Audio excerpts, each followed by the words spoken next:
All right.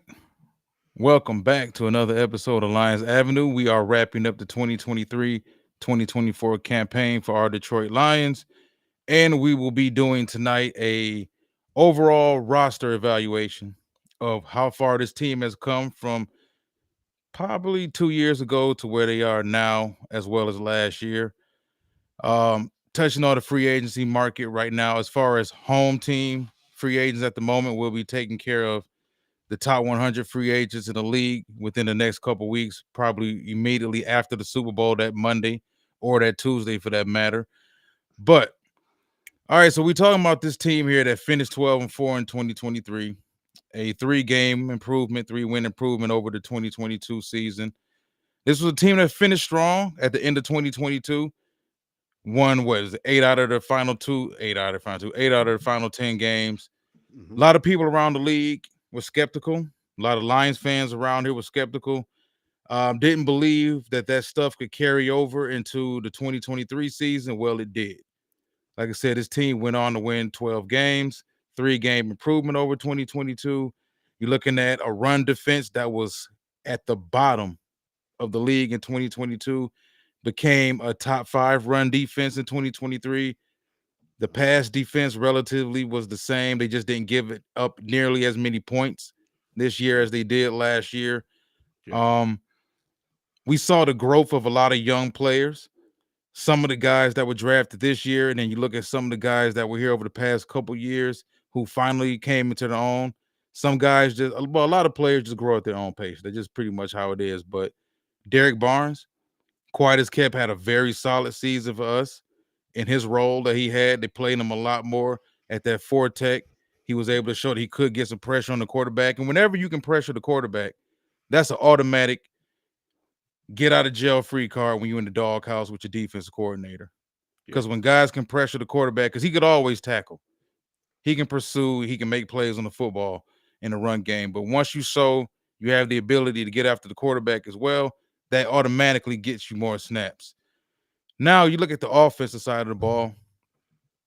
Um, I don't think anybody expected the offense to be better from what we saw last year in 2022. That was a pretty explosive offense in 2022 with Jamal Williams, DeAndre Swift, DJ Chark in and out the lineup or whatnot. Another huge year from Amon-Ra St. Brown. But man, we were able to get the offensive line healthier as a unit. That cohesiveness showed whenever they were on the field together consistently throughout this season. The running game was tremendous with that two-headed monster that perfectly complemented each other. St. Brown had another monster year. Sam Laporta turned out to be probably the best rookie offensive player in the league this year. And if we jump into this offense right now, you're looking at starting with the quarterback position. Mm-hmm. There's been a lot of noise around here, man, over the past week about we want Hooker. Buzz off, we want Goff. Well, Bridgewater's going to retire. Oh, screw that. I'm about Hooker. No, I'm about Goff. We Yeah. got an entire offseason, man, because I think at the end of the day, you're either in the Hendon Hooker camp or you're in the Jared Goff camp. But if we being 100% honest about it, man, let's be real. For the Lions fans out there that feel like Jared Goff doesn't deserve the money, stop it. The dude deserves a significant pay raise. Let's just be honest about it. Yeah. And if you really believe they're going to set a precedent that they haven't set at all in 3 years here and not reward the guy who deserves to be rewarded, you crazy. Now, whether you and I feel like Goff should be paid 40 mil, 45, 50, 60, or whatever, isn't the point. The point is the dude outperformed the deal he's got right now. If you look at the market that he's competing against right now, Yeah. he deserved to be paid higher than at least 4 or 5 of those guys that's ahead of him right now. So the guy's going to get paid. Yeah. Now, how they break the money up, that's neither here nor there. But just starting with the quarterback position, what camp are you in? Do you feel like this should be an open competition? Because that's something else I've heard around town over the past few days. There's people who feel like this should be an open competition in training camp. No, absolutely not. Yeah, I mean, Hendon Hooker is a prospect, but that's what he is right now, Walt. You know what I'm saying? He's not ready to take over this team. You know what I'm saying? We're not rebuilding. Whole different. Hey, we got our sights set on something way far greater right now, and I think Goff is absolutely the guy you keep around. And neither here nor that. I think he's a $50 million quarterback. No, but I do think that that's the market. You know what I'm saying? I mean, just like on a regular 9 to 5. I mean, whatever the pay rate is for that particular job, that's what you get. You know what I'm saying? That's what you're getting paid. You know what I'm saying? And you deserve a raise working that job. So just what you said, and I like how you put that, where he does deserve. Hey, to me, I mean, this season went a long way for me in the Jared Goff discussion. Remember, I said at the beginning of the season, I said as far as golf goes, let's talk about it at the end of this season and see where we ended up. You know what I'm saying? Well, it was a situation where we did win the division. Remember, I said I wanted to see that he had to be the best quarterback in this division, which for the most part he was. Jordan Love was great, but I think we can sit here confidently say we think Jared Goff is at least the best quarterback in our division right now. No, no, without question. He's not the most physically gifted, but But he's the he's best been right the now. most consistent because as you mentioned, Love did have his ups and downs this season. Yeah, and then Goff, won two playoff games. Was with 30 minutes away from going to the Super Bowl. So yeah, hell yeah. I mean, Jared Goff, that's no question. To me, that's not that's the least of our worries right now because Jared Goff wasn't he it wasn't like he had a bad game against the 49ers. Like, oh man, this guy can't lead us nowhere. I mean, he was on point. You know what I'm saying? He was for the most part. So, yeah, I mean, I give credit when it's due. I know I've been critical of Goff, the whole year, and I said I want to see the whole body of work, and to have him throw for over 4,500 yards, whatever it was, the most yards of his career under Ben Johnson. Behind this great offensive line, like you said, a great running back crew. The receivers. I just think they made it work, man. I think they maximized this uh group of players. We had 10 guys on our offense that scored 10 touchdowns. That's insane, man. You know what I'm saying? St. Brown, Laporta, Jameer Gibbs, all with over 10 touchdowns. Montgomery. These guys are great, man. You know what I'm saying? And I think Jared Goff is part of the reason why. I mean, people that's Jared Goff haters don't want to say that. You know what I'm saying? But the reality is this: he took us further than any quarterback we ever seen. You know what I'm saying? So Oh no, for me, it's ridiculous. I'm yeah. not even a golf fan at all, but it's ridiculous some of the shit that we hearing Hmm. about this guy. It's like he played well last weekend. Let's not get it twisted. Golf played well. We Hmm. saw St. Brown had a drop. Reynolds had a couple drops. You're looking at some of the suspect play calling on some of those third downs that we went up against. How people walked away from that game with the notion that oh, golf's holding us back is beyond me. Now, if you feel like golf isn't mobile enough, there were plays where maybe a more agile, more athletic, more elusive, more fleet of foot quarterback would have made something out of nothing. I can understand that. And I can agree with that wholeheartedly. Hmm. But to look at that game and say he's the reason we didn't win is dumb.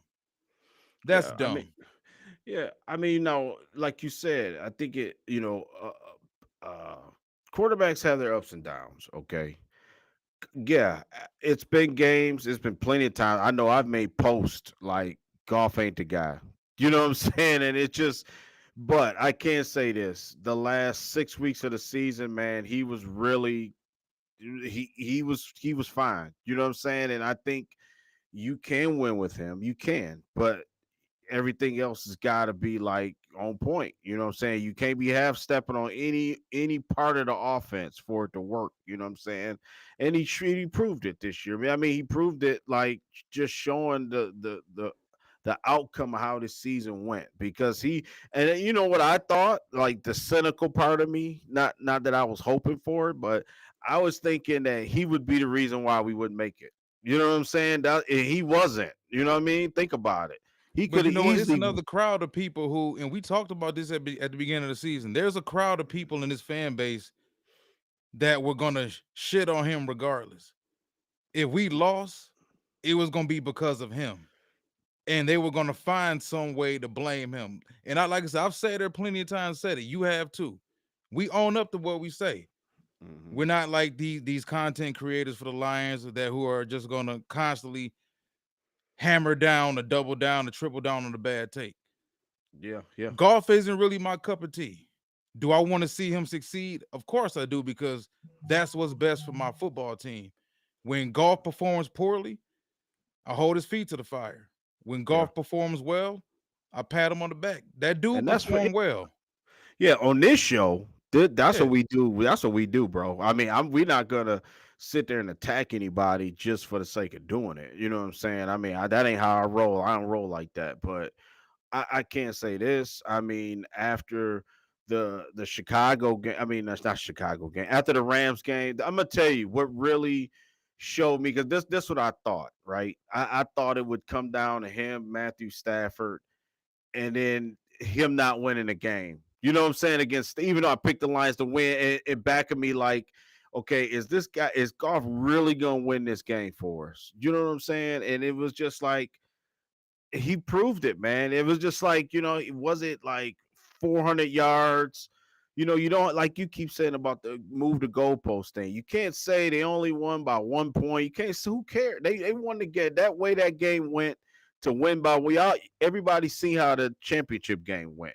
To win by 1 point in the playoffs, I'll take it, bro. I take it. You know what I'm saying? So him winning that game, then him coming out and winning the game against Tampa really like solidified. I think that shut a lot of people up because people were still picking against him, saying that he was going to wet himself and crap the bed. Dude He had wasn't no gonna. turnovers in the playoffs. Yeah, that was insane, man. And then in the San Fran game, he played well. He really did, and he wasn't the reason why they lost the game. You know what I'm saying? At all. You know what I'm saying? So yeah, I mean, Jared Goff right now is the least of Lions' worries. I'm gonna tell you that right now. You know what I'm saying? I think one of the listeners already brought up Hendon Hooker, and I do think Hendon Hooker got some ability. I think people really sleeping on Hendon Hooker. Like, so I heard some people say, like we hear on our radio station, oh, I don't know why you drafted him. It's a dumpster fire. Get rid of it. It's just like, no, I said that ain't how it works. You know what I'm saying? NFL,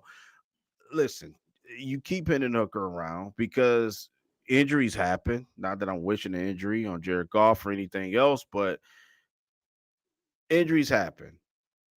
You will get your time to play. You know what I'm saying? We all see around the league where it's benefits sometimes. It's just what's wrong with just letting the quarterback wait his turn. You know what I'm saying? What's wrong with just get some experience and being ready when you actually go out there instead of just hoping he's good or hoping that he'll save the day and the kid's flat out not ready, man. You know what I'm saying? He's coming off an injury. I like I said, I agree with Brad. I think who said that made that comment.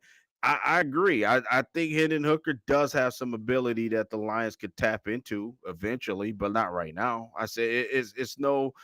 Listen, he's cheap. He's a cheap draft pick. You don't have to pay him a whole lot right now. What's wrong with letting him be the backup? I mean, and that's fine. You know what I'm saying? The way and just let it play out. I mean, I think Because people people want to. don't like the starter, man. Remember when Kellen Moore was here? And there Yeah, was people that was pushing for Kellen Moore to start over Stafford. yeah, it's And crazy. people saw Brad Kaya complete a few passes in preseason and Mm, felt like he had it yeah, and he was going to overtake Stafford. And then you heard about Jake Rudock yeah. throwing a clean football and he's got moxie and he's going to overtake Stafford. As long as this town is split down the middle on this quarterback, we're going to always hear this shit. Yeah. That's just how it is, man. Now I do think maybe this coaching staff may keep two quarterbacks instead of three. I think they'll be more comfortable. Walt, I think Bridgewater took up a roster spot only because of the situation this year that they really was trying to make the playoffs. So they was like, hey, But do if you Goff think got hurt, Bridgewater was there more so for Hooker and his yes, and development? I was just gonna say it was a good. That's a good point by you. I was just gonna say because I read an article today where he's gonna spend the summer with Teddy Bridgewater. You know what I'm saying? I think he's gonna stay at his house or something this summer and really soak it. And that what a better mentor to have Teddy Bridgewater, who listen, he knows how to wait his turn and be ready. I know I'm guarantee I bet money on he's saying be ready when your name gets called. It's gonna be a situation where your name gets called, you got to be ready. And what way to develop under a pros pro like Teddy Bridgewater, man? You know what I'm saying? So I think Hendon Hooker is in a perfect spot right now. You know what I'm saying? Golf, if Golf gets the money, listen, it's not like two if Golf gets signed. Well, it's not going to be like a 7 year contract to begin with. I would say it would be 3 year deal for Golf, maybe 4 years at the most. I would say three. You know what I'm saying? Golf is not like Golf's 21 years old. You know what I'm saying? So they're not going to be able to, they're not going to sign Golf for 7 or 8 years and it'd be doom and gloom for Hendon Hooker. I just don't think. I just think you with this team, they pride themselves in keeping everybody ready to play. Perfect example was Malcolm Rodriguez was ready to play. You know what I'm saying? Had damn near hadn't played all season on defense anyway. And he was ready to play when his name got called. Craig Reynolds, scored a touchdown, when his name got called. He was ready to play. You know what I'm saying? So I think that they built this kind of I don't even say next man. They just gotta perfect this whole Lions organization, like overhaul culture change is a shock to everybody because now we got we business around here now, Walt. You know what I'm saying? We business. So yeah, Right. so we know, and I like that this team, and I was telling somebody today, it's almost a blessing in disguise. I won't say it's because I wanted to win a Super Bowl. I want to go to the Super Bowl, but sometimes like we seen it in other sports in this town, like with the Pistons, we seen it with the Red Wings, seen it, with the Tiger. Like they always had a nemesis that they had to get over the hurdle before they were able to be great. You know what I'm saying? And it was sort of like the Lions had to stay the course and not win it this year to see how what it took and to see that they actually do measure up to now saying, well, damn, we could kick the door in of next year. You know what I'm saying? And I think they got the perfect coach to get these guys motivated to do that. And what way? I mean, Jared Goff is like the perfect guy in this situation because he's not like a real loud guy. He's not a guy that's like real rah rah. He don't really say much. You know what I'm saying? Sort of like that's kind of how Stafford was. Like never like you know what I'm saying? He ain't got to be the loudest guy in the room, so to speak. And I think sometimes because the coach is so flamboyant, I think sometimes he's the calming force inside that huddle, man. I think that works wonders. If the Oh coach yeah. believe in, you know what I'm saying? Well, you don't have to be like cussing everybody out sometimes. Like the lead Dan Campbell's doing that. You know what I'm saying? If you got a quarterback that's like cussing everybody out like Philip Rivers, F your mama and all that in the huddle, then that's that rocks the boat, sometimes. So yeah, what I have no problem with Jared Goff staying. Hmm. You know what I mean. Walt, since we on the quarterback position, Hendon Hooker to back up. The real question is when we get into roster spots on this team, later on down the line, are they going to carry three? Because I had somebody ask me this today. I What do doubt you it. think would be three? You know what I'm saying? Walt, would it be three Yeah. quarterback? I think they trust Hendon Hooker enough after a whole season training camp, another off season. I think Hendon Hooker's the backup. You know what I'm saying? Without a Well, you third you don't guy, want it to become a wasted pick. I mean, you look at the age that he's at. He's gonna have to see the field eventually. That's if he. The only way he sees the field, I think, is due to injury.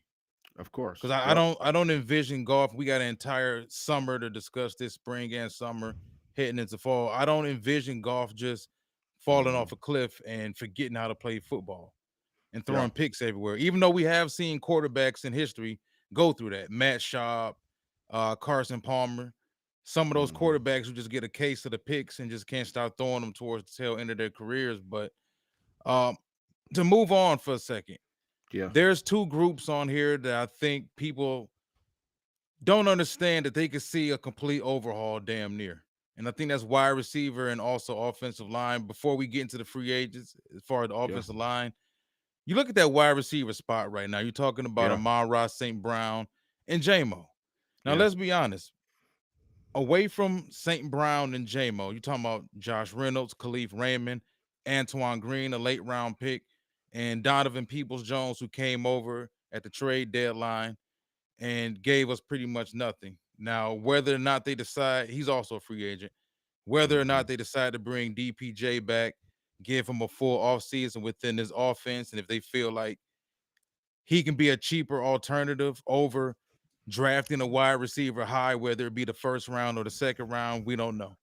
Yeah. But I think this is a group right here that's, let's be honest, man. Amara St. Brown, we know he's a stud for what he Yeah. is. Yep. JMO. JMO came on. He caught the ball a hell of a lot better the second half of the season. Yeah. He He looked was more great. comfortable.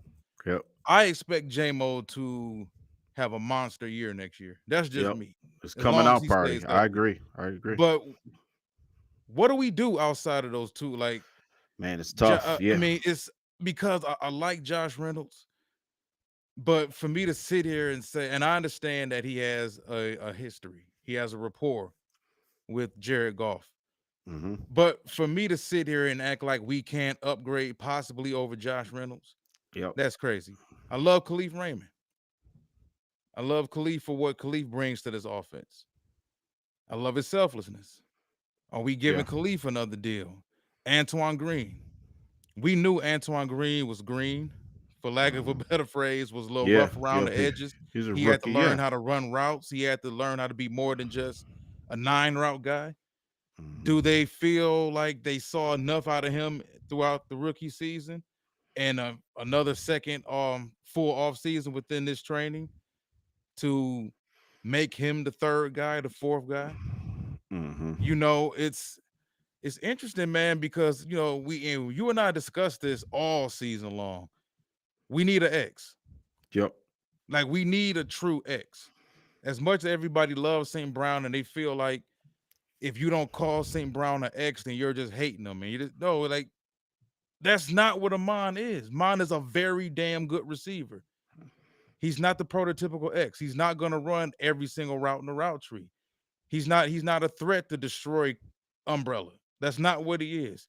Now he's going to give you everything that you can withstand and more underneath 1 through 4. Hmm.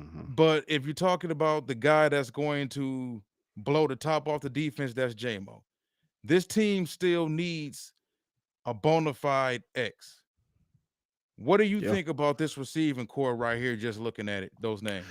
Yeah, they needs it needs to be upgraded. You know what I'm saying? Big time. I feel the same way about JMO. I think that next year is gonna be his coming out party. I think that not and he's not a number one receiver either. You know what I'm saying? I would say I think in the neighborhood he had what 27 catches, I think 30 catches or something like that in this season. I would say for him productive. So I would say JMO 60 balls, something like that. You know what I'm saying? 8 or 9 touchdowns. That's what I'm talking about. But they do need an X factor. I don't know. I'm hearing people. I mean, I know we're not talking about other teams right now than other free agents. We just talking about our guys. So I got a list of guys. That's why it just here. So hear me out. You know what I'm saying? I'm not gonna name them today, but what I'm saying is I think for Josh Reynolds and Khalif Raymond and DPJ, it's 3 guys that we can get that would solidify our core. You know what I'm saying? If I had to pick a guy to keep, man, I think Donovan People Jones is better than what he played. I just think that he got a raw deal coming in late, in the Well, he for season. I damn think sure got the most talent out of yeah, him, Josh, Khalif, and Antoine Green. yeah, I think it'll be Donovan People Jones and Antoine Green maybe like in a position battle in training camp next year. I know that Campbell loves Reynolds and he loves Khalif Raymond, loves both them guys. And I think remember he did say after the game that he might part with some guys that he really likes, and it could be those 2 guys. You know what I'm saying? If I had to choose one of those guys, I think Khalif Raymond more valuable to me. I don't know. I think Josh Reynolds made some big catches, and I'm not picking on him because he dropped pass. I think Josh Reynolds is a decent receiver. I don't think he's like terrible or nothing like that. I think Khalif Raymond serves a. I think he's a good outlet guy, can get open, in certain situations, a Bring little special teams value. yeah, so that he may have a spot, get a 1 year deal or something like that. Antoine Green, you could always put him on the practice squad, you know what I'm saying, and let him get some more seasoning. Listen, he's cheap. It's not gonna cost us anything to keep him on the roster. So I'm cool with Antoine Green. But DPJ, he's the guy I'm pointing to. I think that Walt next year, I think that he could have a better. I think he got some talent, man. I really do. I just think it's hard to come in and a team that already play what 10 games, 10, 12 games. It's hard, man. You know what I'm saying? But I'm telling y'all, I'm telling everybody, keep watching the shows because I got reason for my madness because I got three guys I guarantee everybody would want on their team, want on our team. They're cheap too. They're not too cheap, but you won't have to break the bank to get these guys, okay? And then you can obviously go another way and just draft one, get you a dog, just like you can get you a guy in the third or fourth round. You know what I'm saying? Coming up here in this Oh draft, yeah. so I which think is we just just going over it right now because it's the end of the yeah, of season. So course. we don't know about free agency, the draft. They could draft three receivers for all we know. Yeah, yeah, but yeah, to But answer your question, well, like I said, if I was, if I had to pick one guy out of Reynolds, Raymond, and DPJ, I'm gonna say DPJ is a guy that you might want to keep around. it's You know what I'm saying? it's difficult for me because I like all these dudes because they all bring something Mm-hmm. unique to the Yep. offensive, to the offensive room, the receiver room. But let's be honest, man. We got big time production out of St. Brown his first 3 years in the league. Yeah, We he's been got amazing, we amazing. got more production out of JMO little by little. Now, what I didn't like was the fact that throughout the season, there would just be two straight games, three straight games where it'd be nothing. Maybe a Mm-hmm. reverse here and there, maybe a quick screen. But you notice whenever they got him the ball and with the blocking set up, the boy housing it. Mm-hmm. The talent is obviously there. Now, what I did say about Jameson, this goes back to the draft. I just never felt like he was going to be a bona fide number one. The same way I No. felt about Amara St. Brown. I look at Jameson as more so the 74 catch, 1,600 yards, Yeah. 13, 14 touchdown guy. Yeah. St. Brown is the security blanket. St. Brown is the 120 catch guy who's going to get 9 touchdowns, 10 touchdowns, or whatnot. And then you Yeah. got a guy like Sam Laporta moving over to the tight end position. No one expected Sam to have that big of an impact that soon. You and I Mm-hmm. felt like James Mitchell was going to be the guy.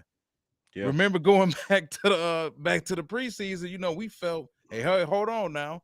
Like we drafted Sam Laporta, but James Mitchell came on tough at the Mm-hmm. end of 2022. And he's just as big of a receiving threat. Now, Sam hit the ground running and kind of relegated James Mitchell to being the blocking tight end in a lot of those 12 and 13 man sets. 12 and 13 man personnel sets. So Mm-hmm. Laporta, Mitchell, and Brock Wright. Yeah.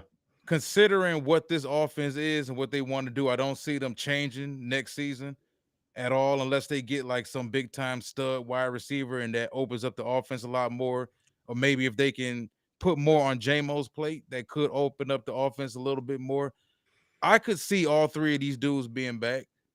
I think It wouldn't shock me if Mitchell left because they do have the ability to let Mitchell go if they wanted to. But I still think there's too much talent in James Mitchell. And in this day and age, with the way every offense is damn near tight end centric, you need to have at least two guys out there at the tight end spot who are viable options to catch the football. yeah. Uh I think Brock Wright a free agent, I think. So Yeah, hopefully, with Brock, Shane Zilstra too. yeah, Brock Wright, my guy. You know what I'm saying? I always like Brock Wright. I like our tight end room. It just maybe like you said, Sam Laporta was just so unbelievable. I think everybody just like kind of forget about like the other guys. You know what I'm saying? Especially James Mitchell. But yeah, I think he's got some ability. I don't know, man. I don't know. He could be the odd man out though. I don't know what the temperature is with James Mitchell because it's I got a couple guys on my list, my free agent list that you got may your, you yeah, I got him. got my list. I got me a list that may served the purpose a little bit better. But if I had to choose, if you told me I had to choose between, obviously I would choose Mitchell over Brock Wright because, like you said, just because the productivity, aspect of it with him. But yeah, I mean, Brock Wright is somebody I was disappointed in because he got hurt because I thought it was his like opportunity to kind of show that he can play. You know what I'm saying? And he made some plays no, not last year that just passed, but the year before at 2022, and it was sort of like he was just a forgotten man, odd man out. So, like you said, I like all these guys, man. They all bring something.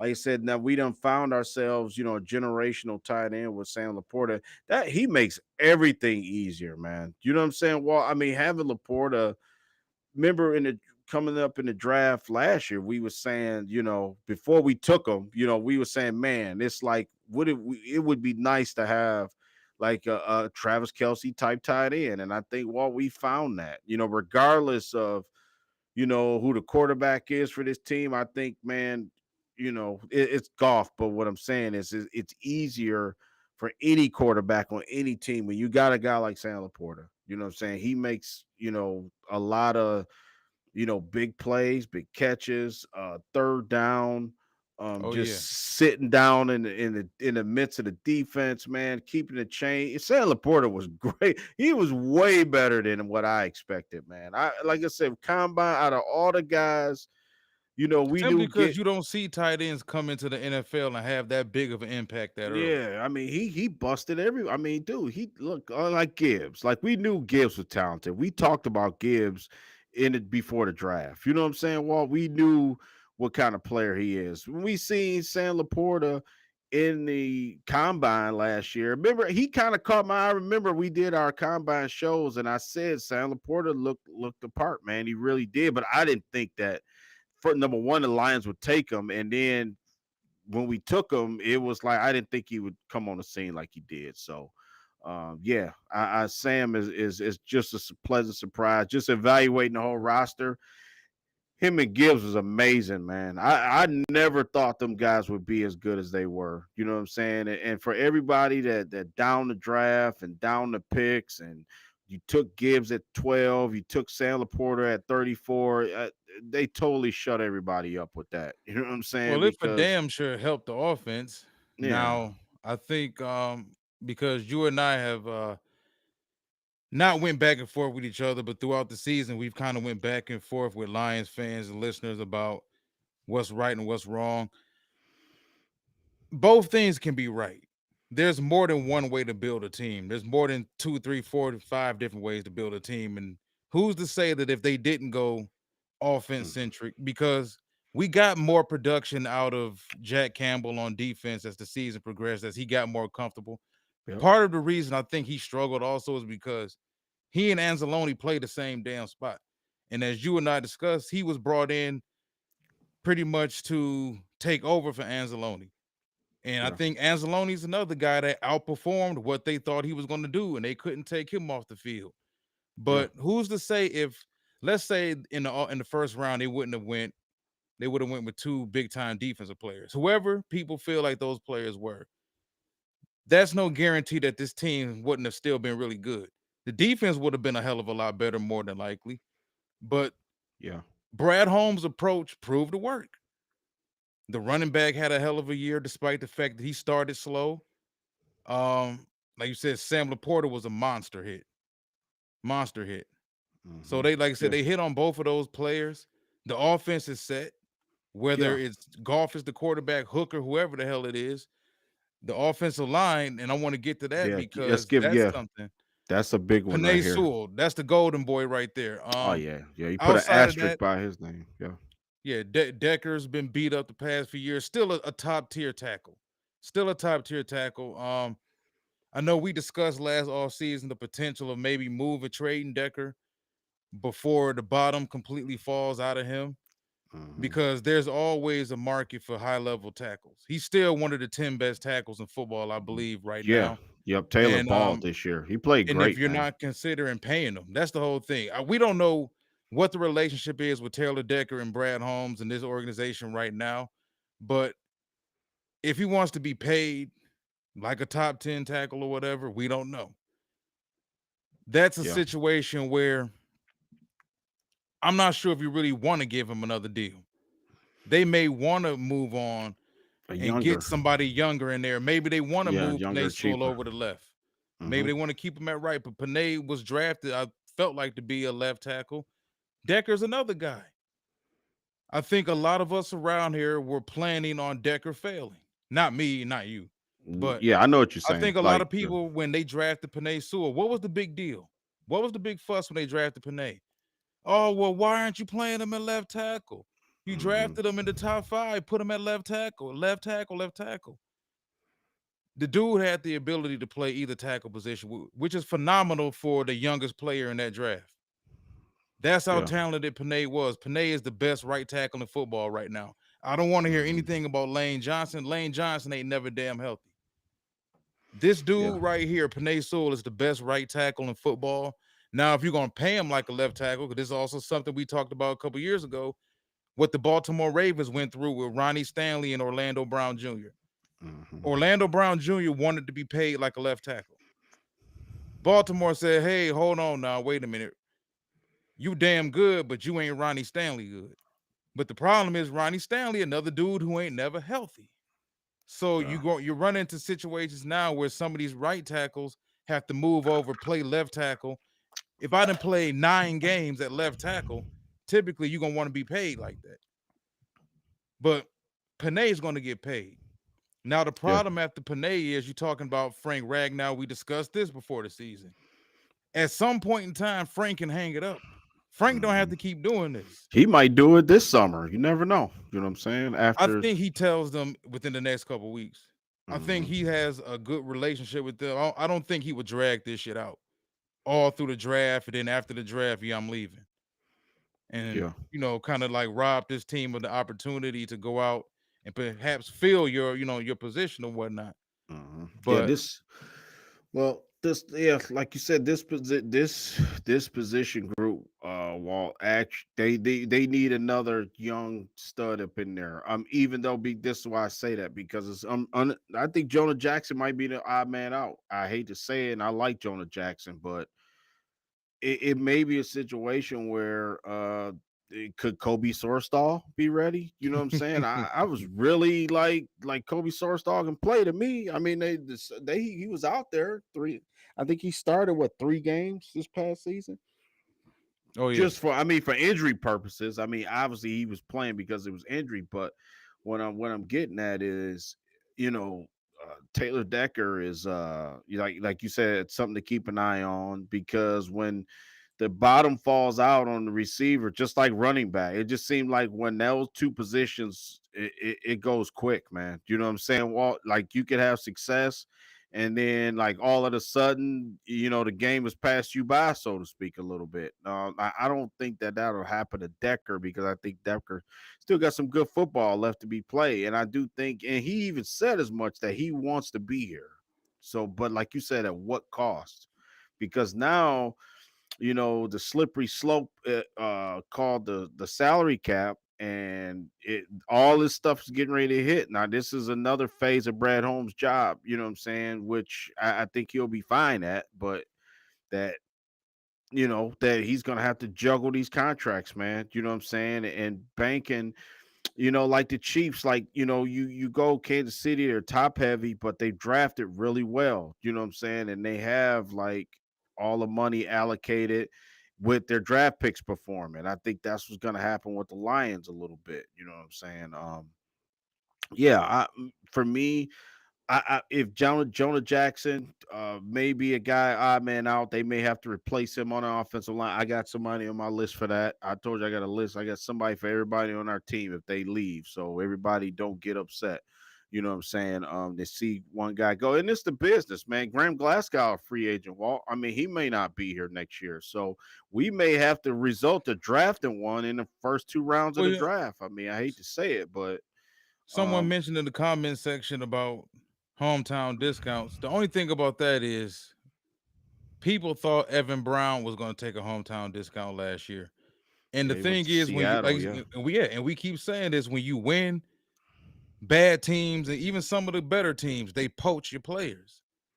Now who's to say somebody won't look at our seeker or Skipper or Jonah? And well, somebody's gonna pay Jonah. Jonah's Mhm. gonna be starting on somebody's team next year more than likely because he's not an elite guard. He's sort of a middle tier guard. He has his really good games, and then he has his games where he's obviously overmatched. But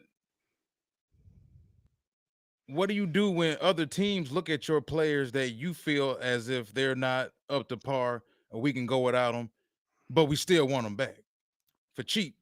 Mhm. But let's say the Jets decide to offer Awasika or Jackson 5-6 mil over market value. Mhm. Now you got to let them go.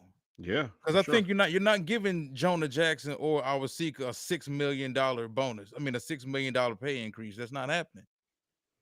And it's difficult because this team, first of all, this regime, they inherited two pretty good offensive linemen in Frank and Taylor. That's two. Those are two good things. The only two damn good things that Bob Quinn did when he was here. He left us Mhm. with those two right there. But as someone mentioned, a couple listeners just mentioned in the comment section, I'm gonna go back to these comments because I think they're 100% right. Roy, who always showing up, what's going on? Roy says Frank's foot injury is apparently not repairable. Yet we heard that last offseason. So Mhm. that Yeah. and they were talking about possible amputation and this that. Like if you hear him, it's not worth it. Mhm. It's not worth it at all, man. You want to be able to still live life after football at a decent rate. Frank is done. I believe the body is broken. I agree with that. Mhm. Yeah.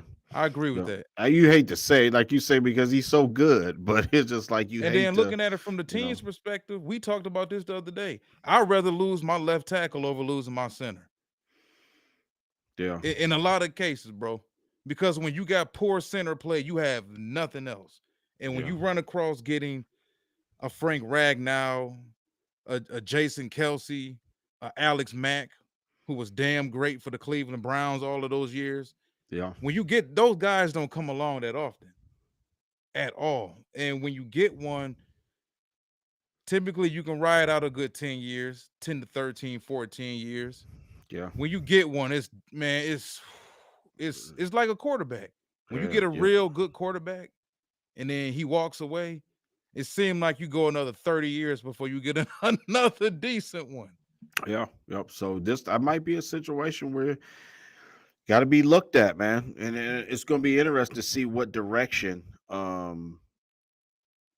what direction Brad Holmes goes in free agency and the draft. Which way is he going to attack it? You know what I'm saying? I Mike believe right like on this this. too.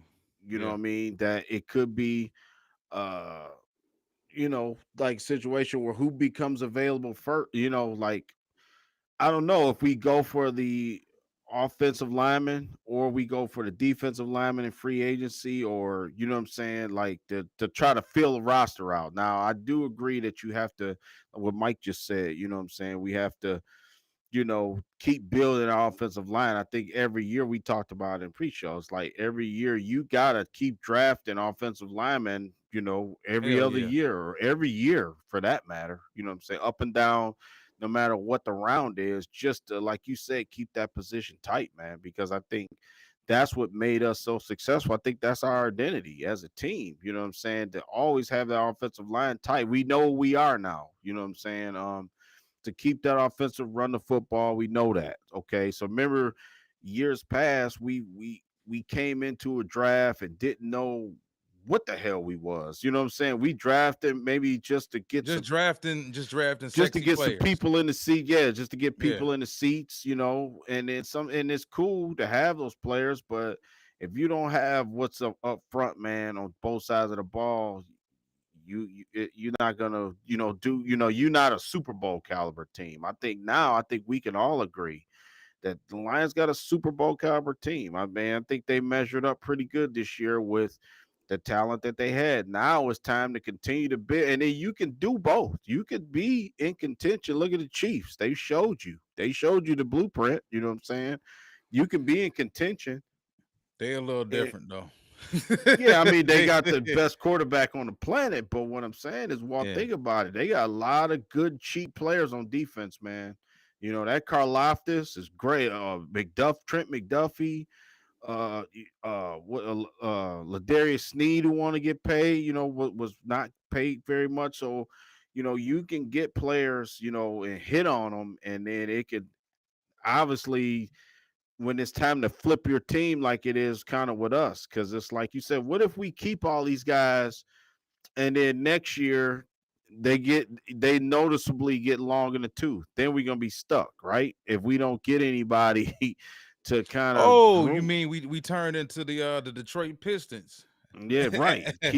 after that '04 A title la and just 2008. Yeah, right. yeah, just 2008 keep when we holding should on have. to people and holding on Yeah. to people because we got relationships with them. Yeah. It's he a Yeah. nice guy, so let's keep around, but he can't play at a high level anymore. It's time to move on. And I think that Dan Campbell, that's why I love what he said at the end of the game. He said, hey, we like all these guys, but it's gonna be hard, like getting rid of, basically like we gonna be cleaning house on a couple guys, you know what I'm saying, that we kind of like. So yeah, Well, I Dan want to keep really. his job too. I mean, at the end Yeah. of the day, you don't keep your job from being nice to everybody. You Yeah. know what? How the old saying go? Like the boss has to be comfortable with rubbing people the wrong way. You Yeah. can't be a Now. quality boss and have and worry about everybody liking you. And well, I like this guy. And I think the main thing that's difficult for a lot of coaches to do, a concept that's really hard for them to grasp when they first get somewhere and they go through a full rebuild and they build the team the way they want to from scratch, like from ground Mhm. zero. Yeah. Getting rid of the guy that was there that cut his teeth with you, Mhm. that Yeah. the guy that you saw grow, Yeah. that fifth round pick, that sixth round pick, that the Malcolm Rodriguez's of the world, the guys who fans fall in love with, coaching Yeah. staffs fall in love with. What do you Yeah. do when you realize, okay, you know what? This guy was good enough to get me through 3-13-1. Yeah. He was good enough to be a rotational guy in 9-8. When it come to us going 12-4, he didn't play that big of a role. Not necessarily just Malcolm, but players in general. Yeah. You may not be able to go to the 14 win table with us. You may Yeah. not be able to go to the Super Bowl caliber table with us, man. Well, And players how do you become handle getting rid of those guys? players become available. Well, every year, people that we don't think become available. Especially when you're a good team, you're Trade able to market and everything. get you. I think the Lions just opened the door to free agents coming here. You know what I'm saying? And like trying to say, well, I can be the missing piece to win the Super Bowl, that type of thing. Going as far as Dan did with this team works wonders, man. You know what I'm saying? It works wonders because now, I mean, you can change your whole situation in a year like that. You know what I'm saying? I think everybody got on Brad Holmes' member for staying pat and not getting Chase Young and not getting a couple guys. I'm talking about not the draft, Like but we during dodged the free. bullet with Chase too. Yeah, you know what I'm saying? Think about if we would have gave up a first round pick this year to get him for what? For him to loaf around on this coaching staff. So I think Oh, that, man. that boy was out there loafing. Yeah, I mean, just He think about was. it though. You know what I'm saying? Think about it, Walt. It's like, man, it's always good to always hindsight, and then you actually made the right choice. And I think that Dan can now this year. I think while we going for him, because I think that now they realize how good they are, they can be, they was. You know what I'm saying? So now I don't think it's gonna be a hesitant. Oh, well, let's just wait. I think now is the time, man. And we see it with Buffalo. We've seen it with Cincinnati to an extent to have good teams. Damn near, that made it to the Super Bowl, and now Them they're windows not as. closed, bro. Even Yeah, with a big time quarterback, they close. they Like close, right. that offensive line ain't no good with Cincinnati right now. Mm, He keep getting older by like every week, it seems like. yeah, The it's wide the receiver position, they went from having the best room possibly in football to by the end of this summer, it might just be Jamar Chase there. yeah, because Higgins is Tyler a free Boyd. agent, Yep, Tyler Boyd, like both them dudes might be gone because yep, Chase about to be due for a big time deal. You ain't about to pay two receivers, let alone three. yeah, So yeah, it's look at that window. Yeah. Them So dudes I was think the just in the Super Lions. Bowl 2 years ago. Yeah. And tell me how good one of them guys wouldn't be with the line. I think maybe T. Higgins more so. We don't want to talk about other players right now, but what I'm saying is, I think it's an opportunity here for this team, man. You know what I'm saying? And it's fun. It's just fun to think about the possibilities of them being able to get, all the positions we need can be had, whether free agency or draft or just flat out keeping the guys that you have. I think that, man, we got options, you know what I'm saying, to do some special things. And so um yeah, I agree, Roy. I think T. Higgins is a guy. I had Calvin Ridley on my list, and I had Michael Pittman Jr. on my list, but I like T. Higgins too. You know what I'm saying? I think any of those guys would ultimately immediately bring some more threats. Hell, Oh we can yeah. afford two of those guys. You know what I'm saying? Just getting two decent receivers. You know what I'm saying? Guys that can make plays. So, um, then Walter is I want to ask you the offensive lineman. Yeah, so now let's look at it like this. Now we can both agree you think Jonah Jackson gonna be gone, right? I think Jonah Jackson might go somewhere else. That's what if I had to predict what's gonna happen, I think Jonah Jackson I gonna sign think somewhere because I somebody gonna think Jonah's overpay gone. for him.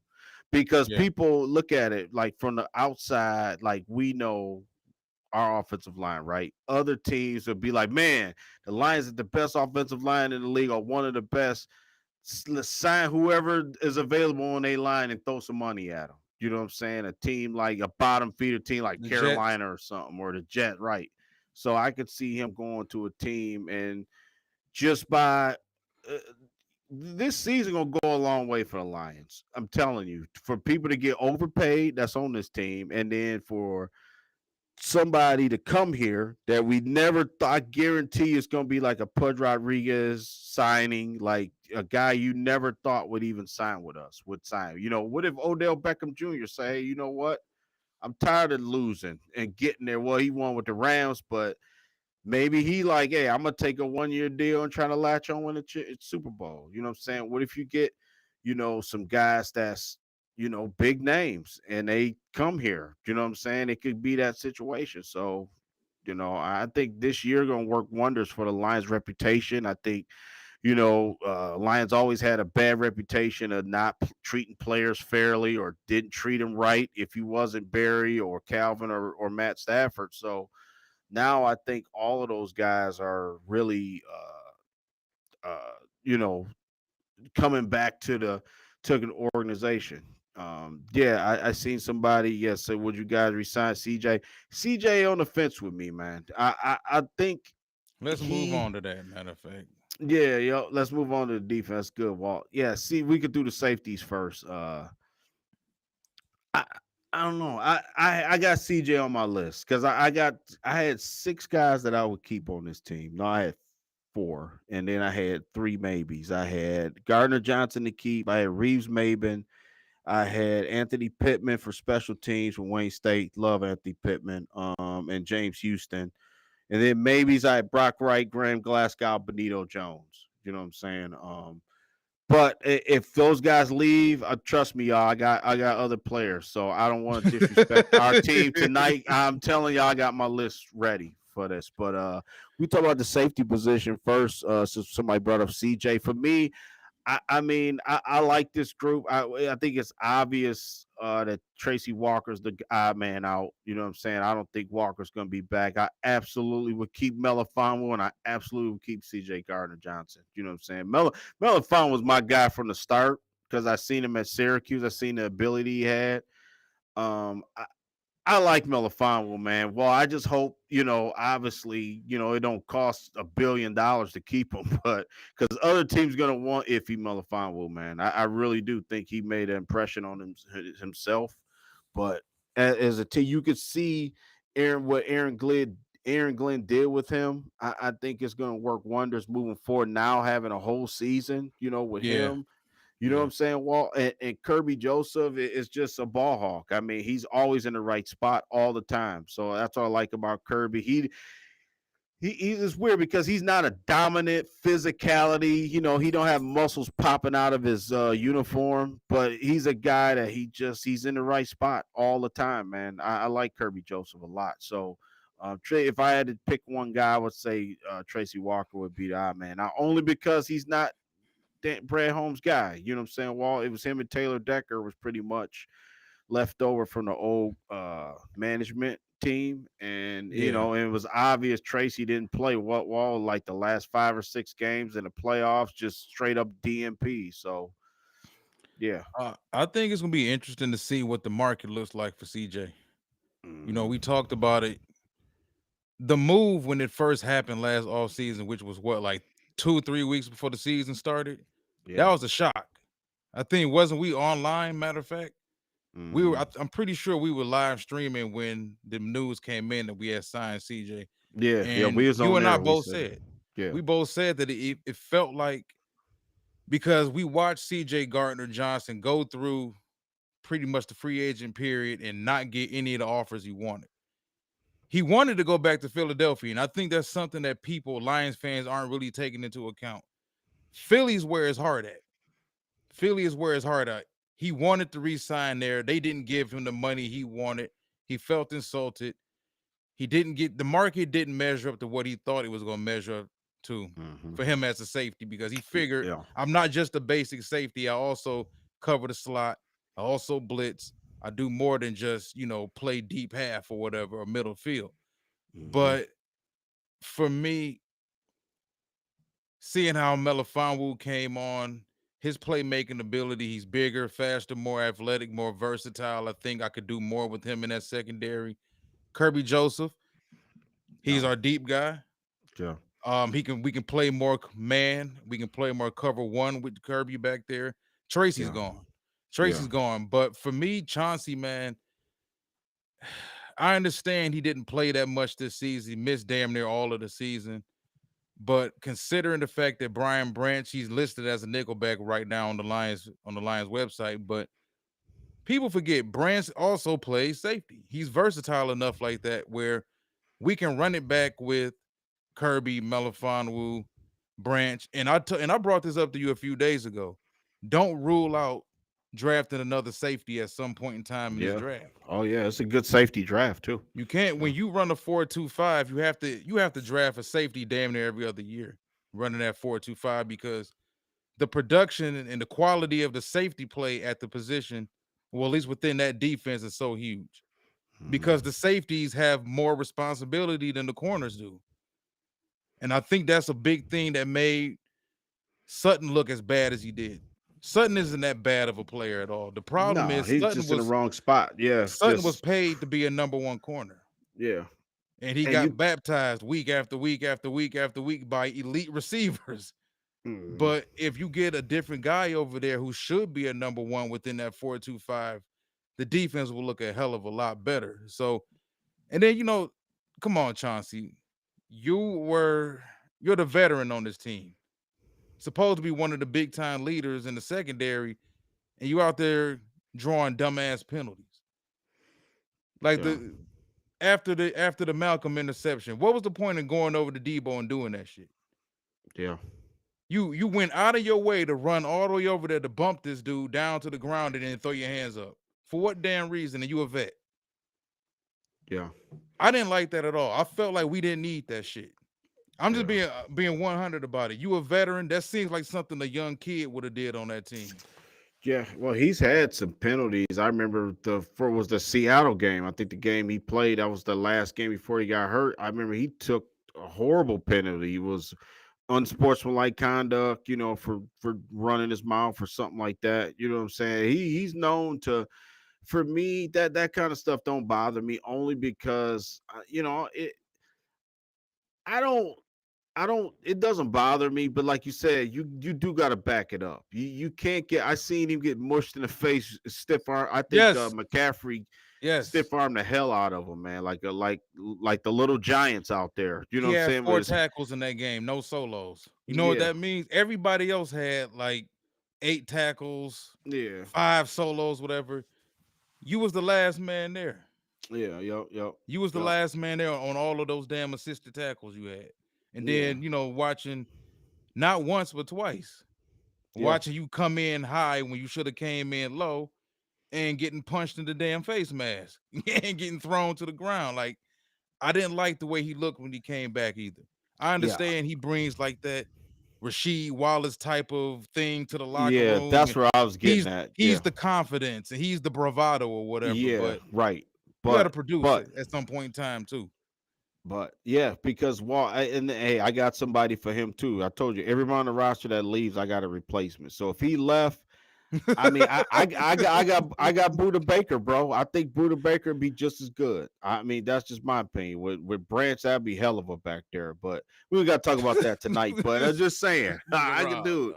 dog. I'm a virtual GM tonight. I got some stuff I was working on, but yeah, I mean, like you said, I mean, I can't say enough things about Brian Branch. I think Brian Branch was Hell yeah. amazing this year. He played great, man. You know what I'm saying? To be a rookie, he had his rough patch where he played a couple games where he was kind of in la la land a little bit. You know what I'm saying? A couple times, but I think that just comes with experience. You could tell the guy's a dog. He sat on the bench after the game Sunday and just it was pissed. You could tell he's pissed off. You know what I'm saying? And I like to see that because they show the hunger. He wasn't laughing, like joking around, like not caring or nothing like that. You could just tell he's got something inside of him, man. For him to remember the night he got drafted. I mean, to be the only guy in the green, I'm telling you, it's something small Oh to yeah. other people, but to stay in that setting and take your suit off, send your family home,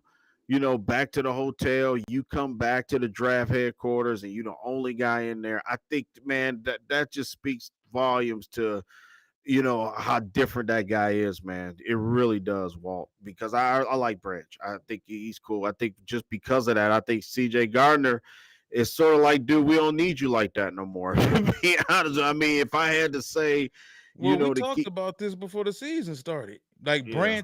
Branch, and I'm glad Michael S. Southwood brought this up, and that's a hell of a point. Branch plays the same exact damn role. He's a pseudo nickel. Yeah. He's a pseudo nickel. And let's be honest, man. Even though this is a 4-2-5 and the safety play is crucial within this defense, we ain't paying all them damn safeties that much money. Yeah, that's another That thing, ain't right? about to happen. That's why you might have to draft one, like you said, because I don't know, because if you was to tell me our safety room would be Branch Miller, Kirby Joseph, and then whoever we draft or we sign a guy in free agency, that's cool too. You know what I'm saying? I'd be pretty good. I want Baker from Arizona, but um, yeah, I mean, I think that right now, just because I think the depth that we have, CJ is not like dire need like it was like before. You know what I'm saying? That's a good thing. I don't think with hell we damn near played the whole season without him. We was winning games, you know what I'm saying? Won the division without him, you know what I'm saying? Stuff like that. So it's not like he was the reason why we won the division and all these No, of course not. milestone wins.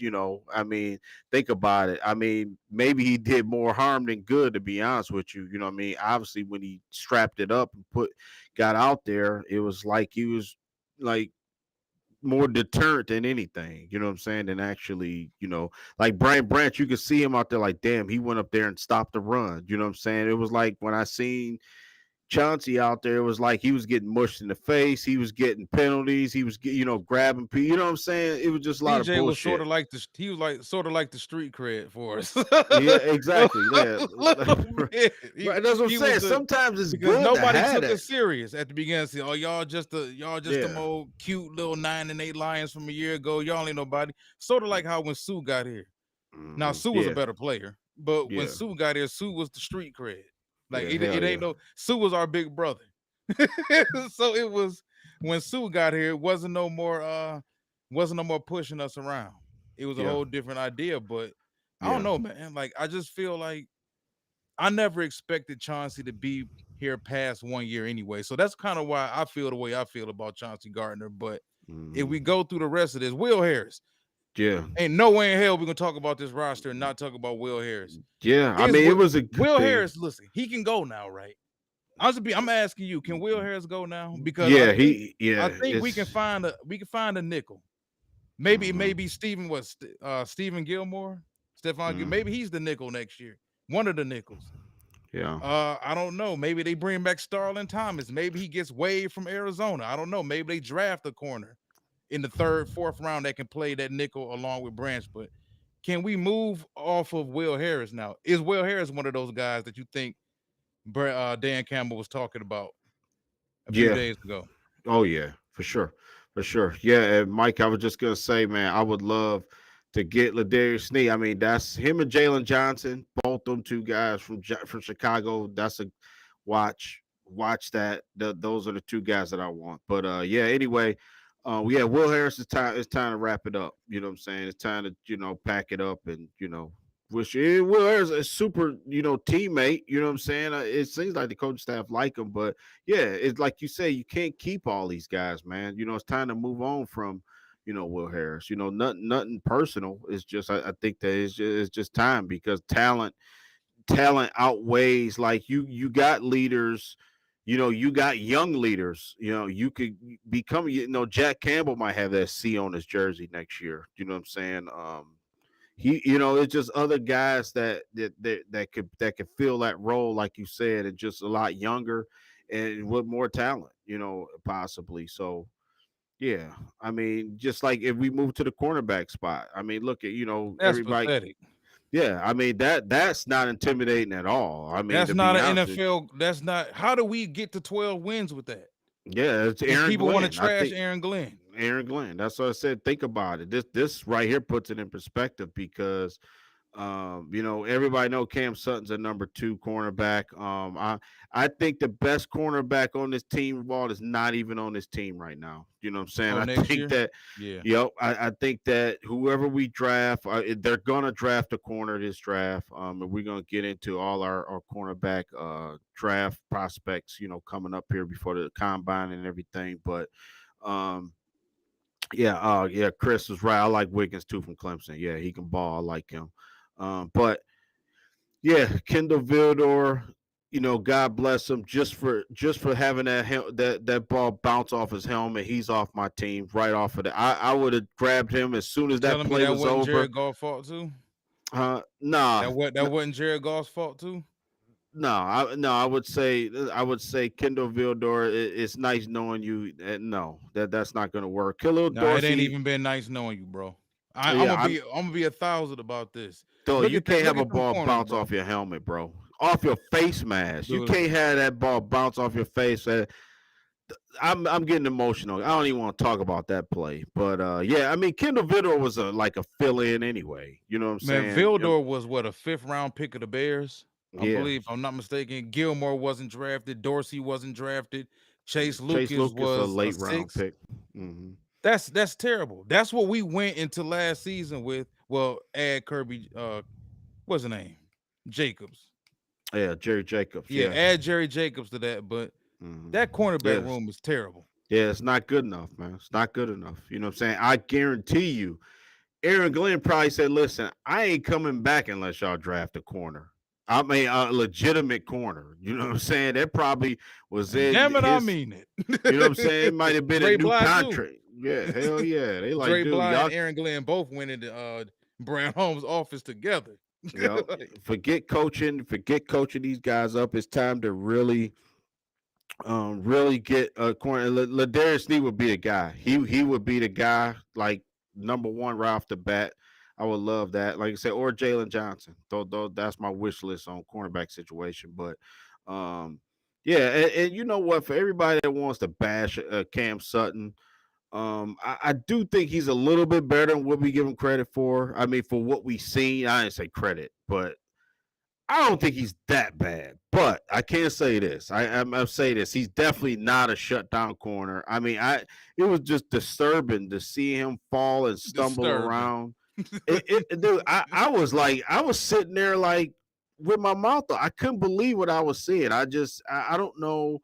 Was it the cleats? I mean, that San Francisco game, bro. He was like couldn't even keep his footing. Like he was out there like on roller skates or Man, something. I don't know. you Like gotta remember the amount of work he got this season, man. He got Jefferson twice. He got old boy Watson, the speedster in Green Bay. He got Mm-hmm. DJ Moore. He had CD Lamb. He had one of the route gods in the league in Keenan Allen. Mm-hmm. Like he done seen a lot this season, boy. He Mm-hmm. he done seen a lot. Man, he was like I'm shell just saying shocked. he shouldn't be out there on the number one. Now, Yeah. some Lions fans say, well, why was he paid like a number one? He really wasn't. And we being honest about it, like he got a he got a tiny deal. And I think fans look at every free agent deal as a major deal. Mm-hmm. Sutton wasn't paid like a number one corner.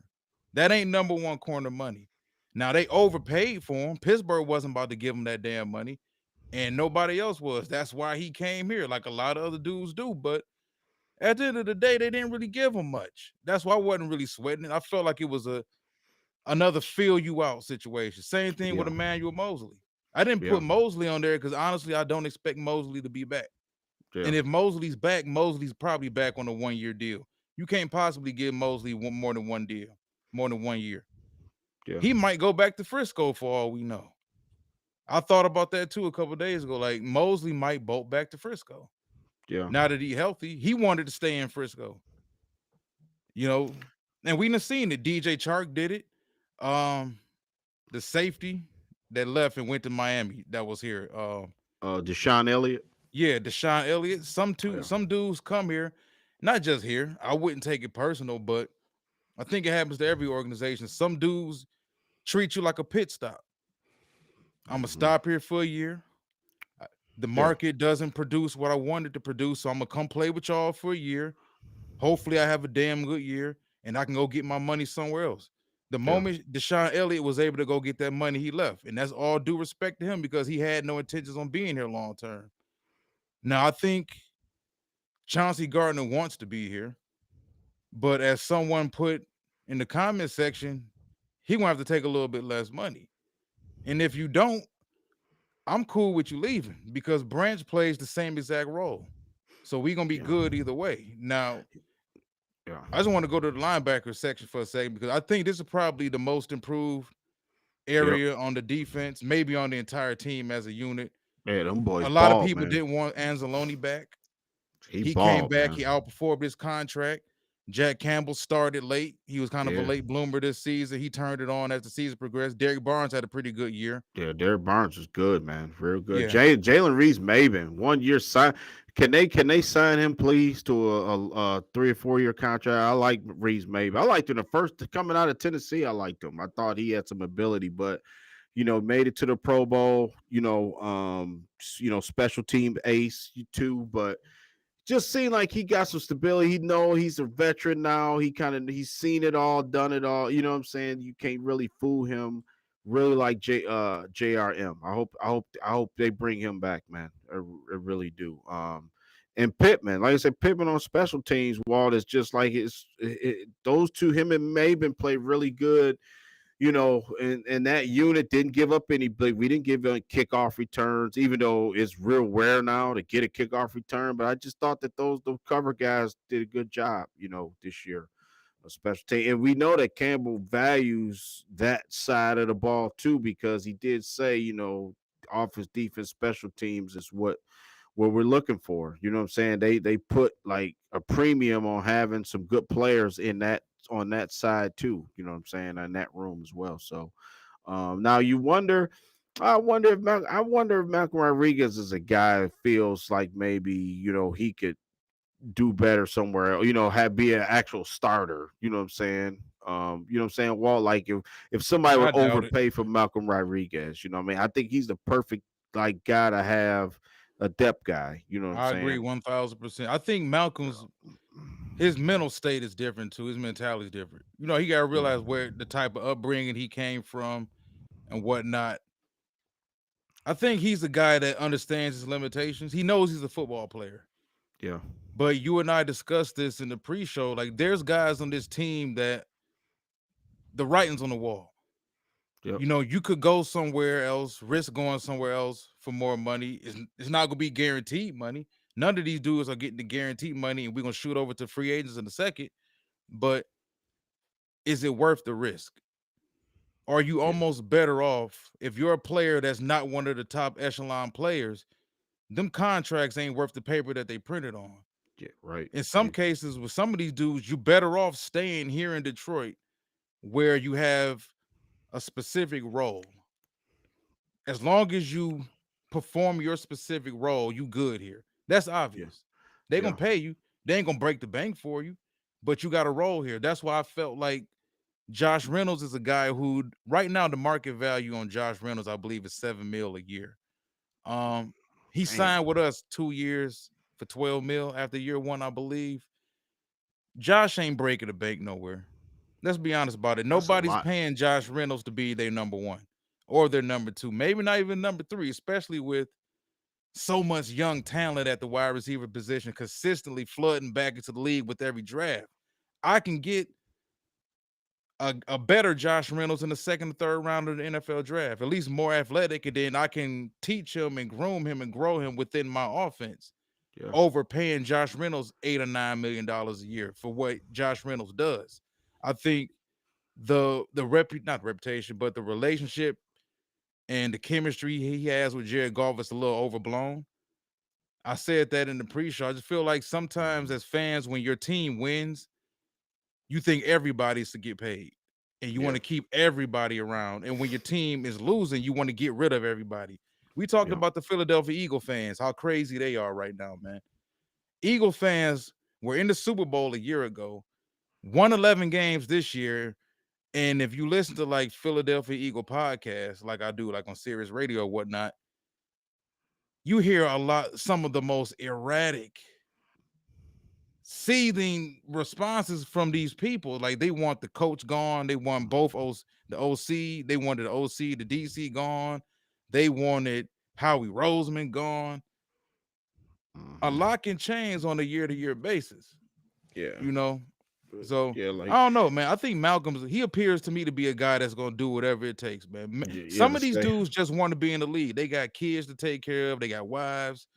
Some Hmm. of them got multiple wives. I don't know, but Yeah, but some yeah, of these like dudes look at it for what it is, dude. I'm not Patrick Mahomes. I'm not Calvin Johnson. I'm not one of these the major guys. So I need to get my money and get some stability.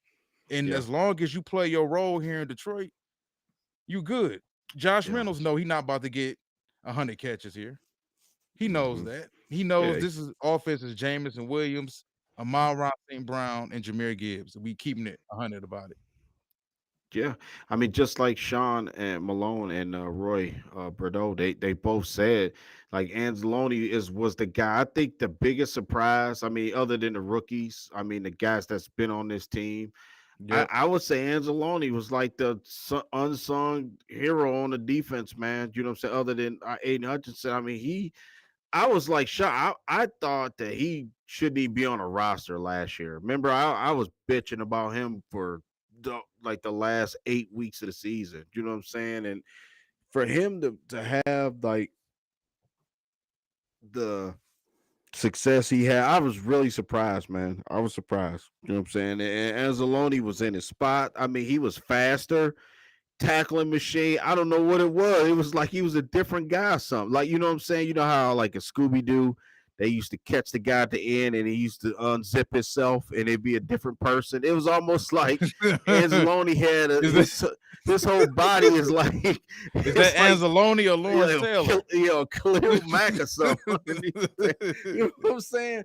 I mean, just that's he was amazing, man. He really was. You know, he played good. So yeah, you know, like you say, you know, I like Jack. I like Jack from the start. You know what I'm saying? I was surprised he went so high when we took him, but I Yeah. was surprised. You know what I'm saying? Jack played great. I thought in the second half of the season, he was, you know, it just seemed like he was catching up. And then remember reports, we did our show at the beginning of the season, our training camp show. Remember, he wasn't even starting, he wasn't even playing with the ones. We was worried you know, that he wouldn't Yeah. even play and get playing time. But I think Jack ready to he have a breakout year next year. And then our guy and my guy Derek Barnes. Remember, I was like the 22 season. I was hoping Derek Barnes would be a guy that would turn around and because he was like the odd man out. It seemed like the year before last, but you know, Derek Barney was fit, and I'm glad to see him. He got that interception against the Bucks. You know what I'm saying? It was real huge for him. I think the coach. He even said the coaching staff. He even said the coaching staff believed in him, and you know what I'm saying. It was just good to see it come full circle for him. So maybe the light Oh yeah. bulb, light bulb finally came on. I would like to keep Derek Barnes around, but I do think we could use another linebacker, but maybe free agency. We don't necessarily have to draft one. I think it's some good ones out there. People hear these names. I think they will want one of these guys, unless you got a guy that we can pinpoint in the draft. I mean, I'm sure we're gonna find some guys that we that could fill a role too. So yeah, What and about I the think edge, man? yeah, edge rusher is we got these next two positions. I think this is these two positions coming up is what's going to win us the Super Bowl next year. I think that if you address these right, we can win. We can go to the Super Bowl. We can be just as good as the teams that are in it right now. You know what I'm saying? Aiden Hutchinson, everybody knows what he's about, who he is, what he could do, his talent, his strengths. For 2 years we don't watch them. We know What do what you want Aiden from him is, though? Like you huh? personally, or what do you want from him I want moving more. forward? I want more. I want more. So I want him to be more dominant. You know what I'm saying? And I think he can be. I think the ceiling. He's not a guy that's plateaued yet. You know what I'm saying? I think he's better than what I think he can be better than what he showed. You know what I'm saying? You And I know what? think I it's will say this. One thing about Aiden I really like is the fact that when he goes up against bad tackles, he kills them. yeah, I do like seeing that when he goes up against lunch meat, he takes it out. hmm He's not gonna get dominated by bad tackles. yeah, We talked about the Dallas Cowboy game and how uh Steele, yeah, Terrence Steele was lamb meat. We already knew that before the game started, and he went out there and he destroyed them. yeah, So one thing for sure, if you put a bad tackle in front of Aiden's going to eat.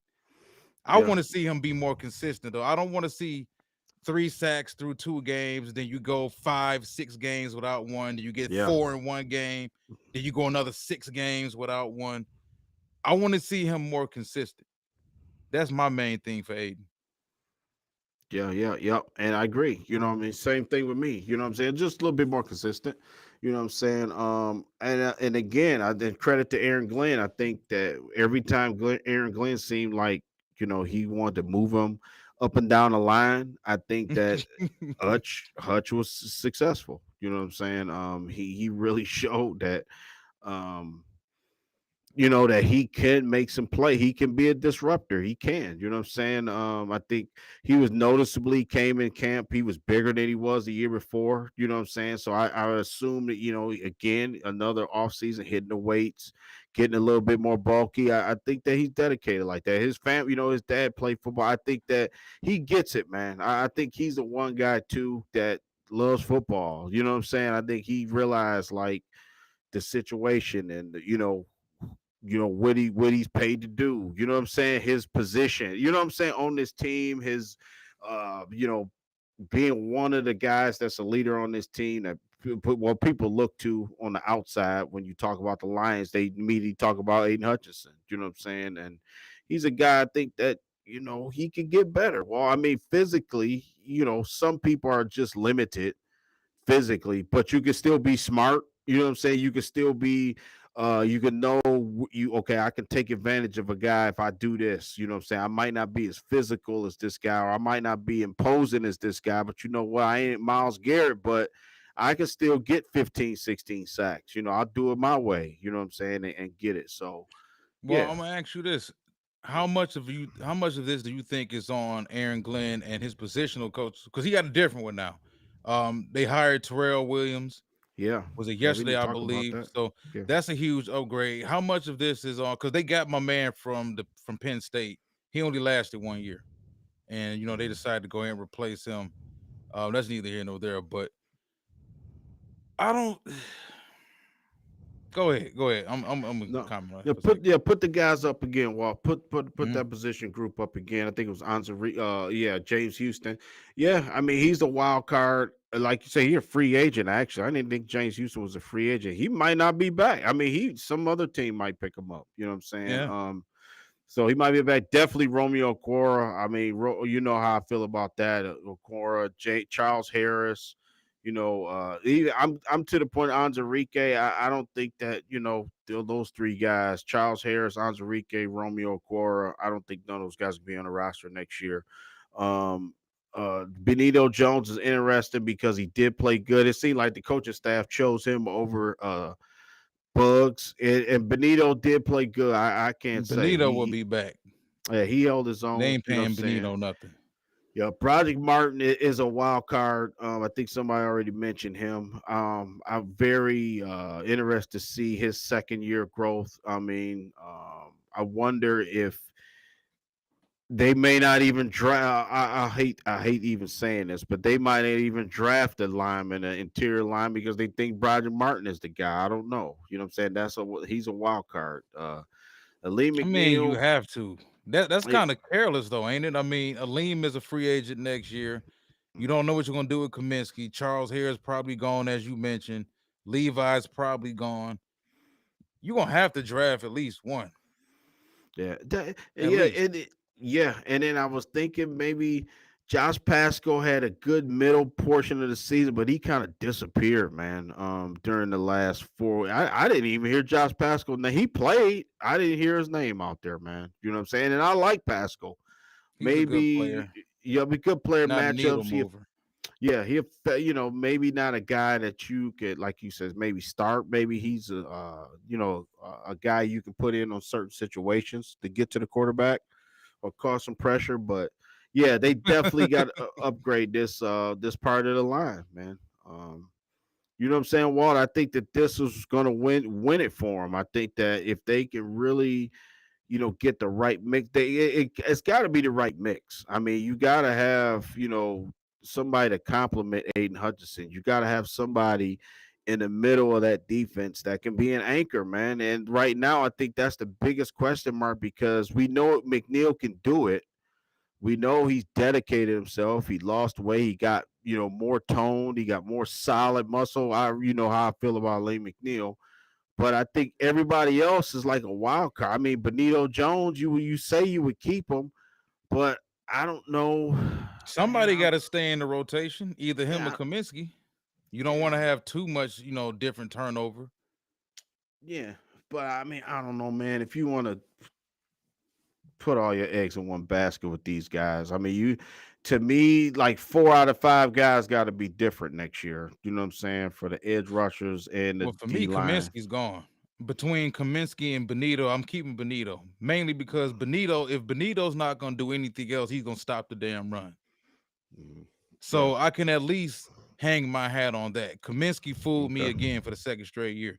Remember, was it the Carolina preseason game where I Yeah. forgot which preseason game it was, but he was making plays all over the field, man. Yeah. Hell yeah. And Yo. had me and you both fooled. Yeah, he was hype. Yeah, then he had that cat. He had that club on his hand too. Say, Yeah, I remember. is that Kaminsky or Richard Seymour? Yeah, I ain't know who else watched. Did Richard Seymour get a yeah, little whiter or something? yeah, No. yeah. Ryan Kerrigan or something. Yeah. Right. But then once the live bullets started flying and those tier one guards was in there, we got what we got out of Kaminsky. Even though Mhm. Kaminsky, it's a shame I only remember one game, but he played well against Atlanta. I do remember His that for old some team. for That was some his old team. for some reason I remember that Atlanta game. But I'm yeah. with you, Chris. I'm with you, Chris. Benito ain't all that to me, man. I don't know. I like Bugs. I was a Well, I Bugs mean, guy. none of them, I none was of them pissed they got was rid of all Bugs, that. man. Huh? It was as far as stopping the run. I mean, at the end of the day, all you needed Benito to do was to take on those double teams in the middle of the line, and he was Yeah, able to do that. That was it. yeah, That's all they really needed Benito to do. Now he wasn't, stoned and everything out there, but considering what they asked him to do within the defense, he did his job. yeah. He was the best of what we had out there for I damn got. sure, because I give. Kaminsky was getting leveled off constantly. Yeah, I get what you're saying. I get it because, like you said, it was a situation where, he was noticeably that Denver game. He played great against the Broncos. I mean, you know what I'm saying. I mean, I looked at some games that Benito did do, um, that he did make an impact. But I'm like Chris, man. He borderline stink.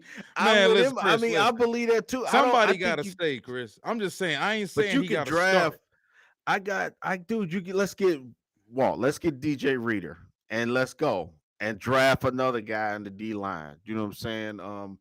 We're gonna talk about the draft coming up, like prospects, but it's 4 or 5 guys what we can draft, and I'm telling you, and we sign a guy and we ready to rock. You know what I'm saying? We cannot come back with the same guys that we got. I think that that's the problem. I think when we look at this whole defense as a whole, let's be honest. Who's hell of on that? Okay, Brian Branch a dog. I think everybody kind of admit Brian Branch a dog. Okay, you got Aiden Hutchinson. I wouldn't say Jack Campbell is like a difference maker like that. You know what I'm saying? He a damn good player. Well, let me ask you You this. know what I'm Who are the saying? building blocks on this defense? If you got 5 building blocks on this defense, who are they? I would say Hutch. I would say Jack Campbell. I would say Brian Branch. So you got a guy on every level. Okay, I would say Lee McNeil. I would give him because you got to pick a guy on each level. So you would say McNeil, So you paying them Hutchinson, next year. Jack Campbell, Brian Branch. Safety position, I don't think it's a such thing as a building block safety because you could draft, you can have a rookie and a free agent back there and it'll work. You know what I'm saying? Usually you see safety sign, a 1 or 2 year deal anyway. And then it's always another guy that's like up and coming. You know what I'm saying? Well, it's like it never a guy that's got a 5 year contract for a safety. You know what I'm saying? So yeah, I mean to answer your question, if you say you're building blocks for your team, building around this team, obviously you're gonna say Aiden Hutchinson. You're gonna say, uh, man, I don't even know if Lee McNeil is a building. You think he a building block though? And much as I I think like Aleem is a McNeil, good player. I think he's a good player who's he ain't a gotten better. building block though. That's a I don't strong know. He statement. might he might be. He Listen, man, the might be dude though. Yeah, the it's dude has tough gotten better. He's gotten every better year. all 3 years. Yeah, Considering where his weight was when he was at NC State. At NC State, he was a pure zero tech. They yeah. lined him up over the center, and he just got beat on all day, taking on double teams. They got him here in Detroit, whipped him into shape, got him in the best shape of his life. Hmm. Now he's in a situation where he's playing three technique. They Yeah, took a overweight. Remember, they was comparing him to Jerry Ball. They took yeah, an overweight zero tech and turned him into a three tech. yeah. So I'm And willing to McNeil see what ball type this of, year. yeah, he Yeah. did. And next Hmm. year is the contract year. Yeah, hell yeah. So I'm looking for big things from Lee McNeil. But yeah, yeah, what I'm getting at is we both agree. I think we just need we need some star power, man. We need to hit on this draft. Just absolutely, Walt. I think that this is the part of our team right here. That like why does everybody love the 49ers so much? Why and rightfully so. Why does everybody love the Eagles so much? Because they up front, they got guys who can play. I mean, it didn't work out so much for the Eagles this year, but the fact of the matter is their defensive line is set. You know what I'm saying? Like the Cowboys with Micah Parsons. Micah Parsons is a guy, even if we they talk about all talented these and they good. yeah, Like, exactly. look at So the confidence now, the 49ers play with. yeah, Yeah. right. And it's like I get it. You coach guys up, you get the most out of X guy, said guy, right? But the fact of the matter is, yeah, I do think you do have to have, a bunch of guys that try hard, obviously, but it does come a certain. Rotational guys. I think right now it's time for the Lions to really. I mean, I think it may be a year too early. I didn't think that this year we would be saying it's time for them to go for it. I think this year, like a Jeffrey Simmons, Chris Jones, Oh, uh, Jeff wrapped up. Now Chris Jones, yeah, not. I was just saying a guy yeah, like that you could yeah. just Chris Jones. It's a bunch of guys that we're gonna hit this off season. We're gonna talk about, but it's time to make a move on one of them guys, man. You know what I'm saying? Because right now your team is still half young, where like you said, it's certain. You're not paying a lot for certain positions. We look at all of these guys, right? I'm glad you put this up. This is only what was 16 of them. I didn't put down Yeah, all of the free agents because all of them not necessarily worth um talking about. But I'm if telling you you, look at dude, damn near six all these offensive guys. linemen, Yeah, but them guys was like non-factors anyway. Like Whoa, I, whoa, not for us now. I, Not for us. well, All I'm them saying dudes played. no. What I'm saying, listen to this though. I mean, listen. Let's go down the list. Chauncey Gardner was damn near hurt this season, and Mosley didn't play. Charles Harris Didn't play. yeah, Vitae didn't nothing. play. Vitae didn't play. Michael Basley, hell, Dan Campbell didn't even want to use him, so you can forget him. DPJ, I would keep. Matt Nelson barely played. Will Harris is damn Harris. near. Will Harris is damn near out of rotation anyway. Glenn Glasgow spot duty. Okay, Josh Reynolds, he's gonna be gone. I think Jones Jack's gonna be gone. I think both of thank God both of core guys is gone. James Houston question mark, but I want him back. Benito Jones, you want him back.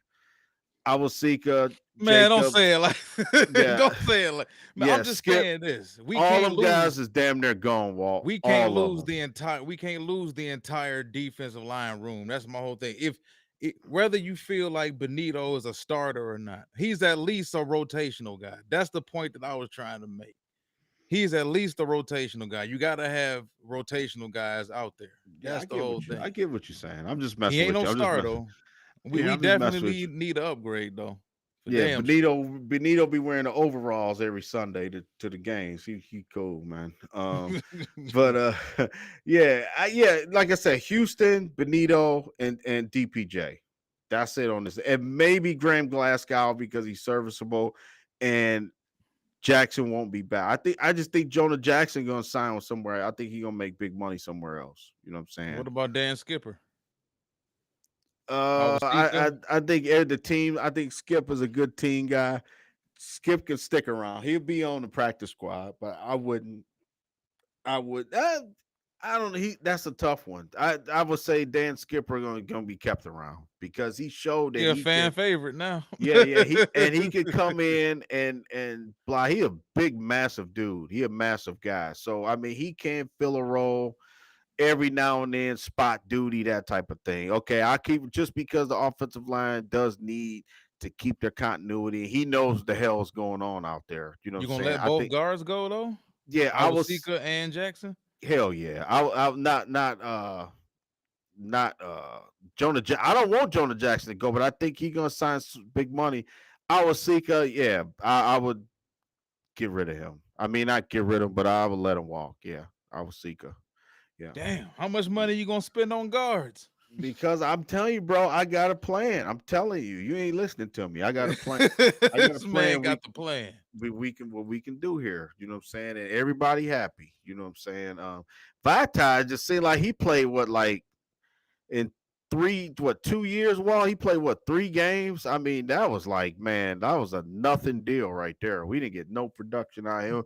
I was at the game when Mosley got hurt against Carolina. It was like, dude, he got out there the first play, he was hurt. You know what I'm saying? It was like it was crazy. Yeah, I mean, I agree he though. really got to, and I think Manny can play. I think Manny Mosley can play. I really do. It's just he got a raw deal. I mean, it just I don't know what their plans are with him, but I don't know if they're running back again with Mosley. You know, coming off an injury. You know what I'm saying? At cornerback, that's one of the top spots that we got to kind of fill and get that right. I think this. You Whatever, Chris.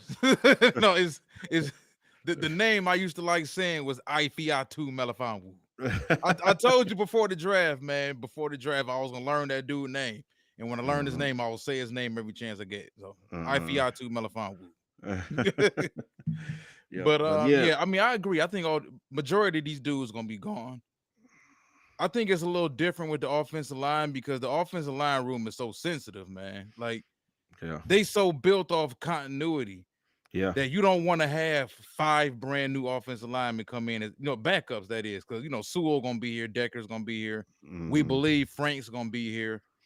So out of those 3 dudes, you talking about bringing in possibly 5 new offensive linemen Yeah. to that room. That's kind Well, of well, Kobe Sourcedall, I'm thinking him yeah, Kobe. to Yeah, kind of stick around. So it's going to be interesting to see if they actually draft a guy or get one on free agency.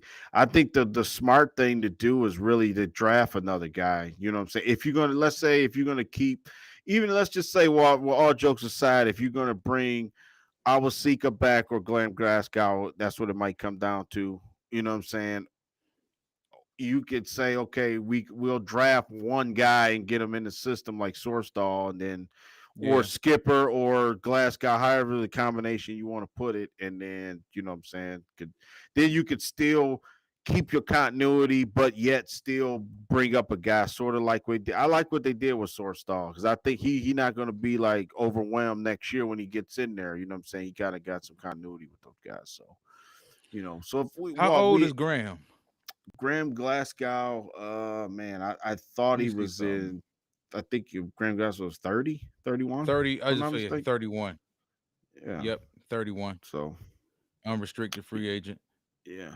So while we had to put a bow on this show tonight, I mean, I think the common denominator is, the Lions got some big decisions to make, man. You know what I'm saying? This offseason, I think this is the first one in a long time that Brad Holmes, as a general manager, has got some decisions to make. You know what I'm saying? He's got to push the right buttons now. You know what I'm saying? It's what do we say? We say it's easy to draft a team when you suck. You know what I'm saying? And kind of, get the team back up. It's not easy, but it's hard to get the right mix of players. Now we have that. Now we gotta go to the next level. And I think that this is where Brad Holmes is gonna make his money, just trying to get the because you got to get the right guys in here, man. Because you could draft somebody and it just don't work, or obviously sign a free agent and it just don't work out. So I think that's the next phase of it, man. But right now, like I said, we looked at how free agency can change the landscape of our team. You know what I mean? Just by our own guys. We ain't even talking about other teams or other guys yet. We just talking about the 2023 Detroit Lions. You know what I'm saying? It's got some decisions to make on some guys that we thought might be here, really might not be here next year. You know what I'm saying? So Yeah, I think chemistry is huge, man. I mean, let's look at what happened to the Philadelphia Eagles. Talent ain't everything, and I was one of those people who was just a big Philadelphia Eagle head all last season, this season. me too. Yeah, I had I them winning the understand. Super Bowl. Yeah. Yeah, looking at the first half of the season, I was one of those people that was defending the Eagles all day and long. Yeah, I understand that they winning all these close games and they're not playing their best, but that's a true testament of a fiery team, and they're predicated off of having guts and glory and this and that, and they know how to pull the game out in the last second. Eagles had me fooled all season. Y'all wasn't tough. Y'all was just bad, playing down to the level of all y'all competition. And Hmm. then eventually the bottom fell out and y'all lost. They finished the season what 1-7 or 1-6 Yeah. with the Something playoff loss to the ridiculous. yeah, it was 1-7. They started 10-1, I believe. So yeah, I mean talent ain't everything. Look how much talent the Philadelphia Eagles got on that team, and look what happened to that locker room with veterans in it. So Hmm. I think now 3 years into this rebuild, what is built now is no longer a rebuild. This organization, this regime with Brad Holmes and Dan Campbell, Aaron Glenn as well, talked ad nauseum about character guys, getting the right guys in here. Because within a football locker room, it only takes one or two guys to spoil an entire locker room. Hmm. So now we understand. We understand what they meant by having a locker room full of 52 men who are all on the same page as far as what we need to do to get the winning. Because you start bringing guys in who are all about incentives. Hey, why I didn't play that last game? I'm trying to get my extra 3 mil, and why I didn't get the targets, and why I didn't get this, and why I didn't get that. Those are the guys I think they're trying to avoid bringing in, because those are the type of guys that can ruin the locker room, and we've seen that across the league. The Eagles are too talented to go out the way they went out. Being honest about it, they too talented, and you can't tell me it wasn't, whether it was AJ Brown rumors or it was Jalen Carter rumors or it was this guy or that guy, for whatever it is. No Hmm. team that went to the Super Bowl the way they did. Now, granted, they ended up going through something we didn't have to go through this year. They lost both of their coordinators. So we didn't have to go through that. But yeah, I think that's another big reason why I think they're going to keep some of these dudes, because they're familiar with them. Now, are they going to overpay some of these dudes? I don't think they're going to overpay none of them at all. But if we just being honest about it, some of these dudes have to come back just for depth purposes. You can't just let everybody go. These are just the Mhm. main guys that I put on here. The rest of the dudes that's on the free agent list is kind of, the quote Chris Mhm. Styles, cheeks. Like, so if you think these dudes is cheeks, you don't want to see the guys that left off the list for the Uh, most part. So yeah, I mean, to wrap this up, man, it was a hell of a season, bro. Hell of a mhm. season. Before the season, I had them at 10-7. I believe you had them at 10-7, but we both had them win the division. Ultimately, they did win the division, and they got further than you or I or anybody else in this town envisioned that they would go. So now we're heading into an off season where we're the hunted. Yep. People want our coaches. People want our free agents. They want our strength and conditioning coaches. Like, opposing organizations will start poaching everybody. You know, Yep. so now we have to constantly rebuild on the fly because I think that's what the great organizations do. Okay, you can poach all you want, but we just gonna keep reloading, Yes. and we'll be Brad back Holmes, next baby. season. Yep. Yep. Brad Holmes. Yep. Yep. So, all right, man, we wrapped that up. Want to thank everybody who joined us tonight. It was a hell of a show. We love bringing these type of informational shows to you guys because even though it's only 10 people remaining watching, y'all the diehards, y'all follow us every single week. Y'all watch every live stream, and we greatly appreciate you guys and Yes. gals for that matter. And we will be back this weekend Yeah. to wrap up the Senior Bowl, and we'll be discussing some of the standouts from practice throughout the week, and of course, the guys who perform the best. Yeah. All the news from the Senior Bowl and whatnot, and just jumping into this off season, baby. Anything you want to close out with, brother? Nah, man, like I said, just what we said. I mean, you turn out to be, we look at ourselves now as Detroit Lions fans, the Detroit Lions faithful, and now we look at them and say we pretty good. You know what I'm saying? I mean, I don't think it's like a fluke or we got lucky or anything like that. I think now we can look at ourselves and say we're a quality team, quality organization. I think all of the stench is. Oh, I think this slate is wiped clean, man. You know what I'm saying? I think from now on, what we do from here on out is going to have some substance. You know what I'm saying? I think teams. I mean, players got a different perspective about the Detroit Lions. You know what I'm saying? I really do. I think it was a joke coming here before. Damian Woody would even said as much like he was playing for a paycheck. You know what I'm saying? That type of thing. You guys that really didn't Didn't want look to like be it. here. Yeah. Not Now with I the, not think, with the effort he was out there giving. yep. One rah rah coach, a no nonsense guy like Dan Campbell, Jared Goff, to believe in Jared Goff, the coaching staff, and for him to perform and the team stand behind him is another feat. I think that teams know that they could come here and they're not. The coaching staff believes in them. You know what I'm saying? Like Aaron Glenn, those guys play Antoine Randall, those guys play Scotty Montgomery. Those guys know talent. They know, what it is to be an NFL player, to grind, to, have a bad game, and to not, throw them under the bus in the media. And you know what I'm saying? It just like it was a crap show here for so long. Now it's like they standing on business. Ain't that the new term for 2024? They standing on business, bro. So I think right now, what's the motto? I think our whole off season is unfinished business, right? I mean, we seeing our coaches stay. It's unfinished business, And so for me, that just gives me more confidence going into the next season. That I don't think it's like gonna be just like a one and done type thing. You know what I'm saying? Like next year we be back to 6-11 or something like that. I don't think that's the case at all. So I'm All right, ready. I'm ready man. for the Senior Bowl too, Walt. I'm happy. I'm ready. I'm gonna have. I'm gonna have my live stream going for the Senior Bowl because of some players. I got a list. I'm gonna tell you what's up, who I'm looking at, and then we're gonna bring it to the people. So For sure. Like I said, another successful show. I want to thank everybody for joining us tonight, man. Y'all make this show what it is. We greatly appreciate it.